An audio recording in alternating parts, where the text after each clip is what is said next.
তো বন্ধুরা, আজকে ভিডিওটা দেখো, কোমর পট্টিটা কাটবো, কেটে জুড়বো। এইভাবেই তো আমি সেলাই করতাম এতদিন ব্লাউজে, কিন্তু এখন একটা অন্য মাস্টারের ব্লাউজ, সে বলেছে এইভাবে করবে না। তা দেখো, এবার কেটে নিয়ে আগে আমি কোমর পট্টিটা লাগাবো, আগে ব্যাক সাইডের পট্টিটা লাগাবো। পুরো টোটাল কোমর পট্টি লাগাবো না, ব্যাক সাইডের এটা লাগাবো। তবে আগে দেখো, লাইলিনটাকে সরু করে ভাঁজ করে নিয়ে আগে সাইড দিয়ে সেলাই দিয়ে নিচ্ছি। এতে নাকি হেম করতে সুবিধা হয়, অনেকে এভাবে হেম করে, সুবিধা হয়। আবার অনেকে এমনি মুড়ে নিয়ে হাতে হেম করে দেয়। যে মাস্টার যেভাবে কাজ চায় সেভাবেই তো আমাকে করতে হবে। তো যাই হোক, মাস্টার আমাকে এইভাবে বললো করতে, করেছি। এবার দেখো, পিছনে ব্যাক সাইডটা আমি পট্টিটাকে জুড়ে দিচ্ছি। পট্টিটাকে সমানভাবে ধরে জুড়ে দেবো।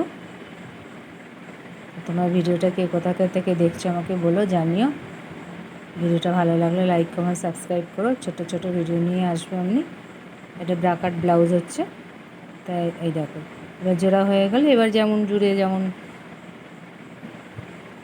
ওপরে চাপ সেলাই দেওয়া হয় তেমন দেওয়া হচ্ছে। এবার হচ্ছে কি, ওই যে চাপ সেলাই দেওয়ার পর যে কাপড়টা এক্সট্রা থেকে যাচ্ছে, সেই টুকরোটা কাপড়টা এই বাদিকে যে আমরা হুকের ঘর করি, দেখো তার জন্য এক্সট্রা করে আমাকে খাটতে হলো না, ওই একসাথে আমার পট্টিটা রেডি হয়ে গেল। ওইটা ওখানে বসে যাবে, যেভাবে বসানো হয় তো তোমরা সবাই জানো।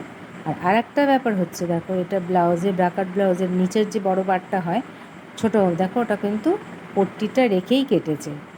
ওটা এইভাবে ভাঁজ করে দিলে ওখানে আলাদা করে তোমাকে পট্টি লাগাতে হবে না। তো ভিডিওটা কেমন লাগলো জানিও। টাটা আজকের মতো।